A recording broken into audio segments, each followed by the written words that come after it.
बसून बसून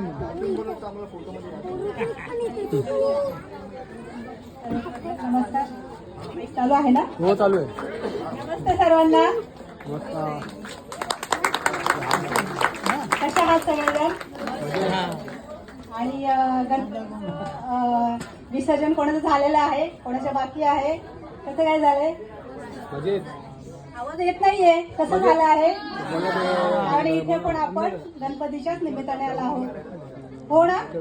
प्रोग्राम करायचे आहेत, डान्स करणार आहेत. बच्चा पार्टीच आहेत की अजून कोणी आहेत? एवढेच आहेत ना? तर खास मी सर्वांचा डान्स बघणार आहे इथे. थांबू ना? कोणाला आवडेल मी इथे थांबलेला? सर्वांना? मग त्याला क्लॅप करा स्वतःसाठी. Very good. तर तुम्हा सर्वांना माझ्याकडून गणेश चतुर्थीच्या हार्दिक शुभेच्छा.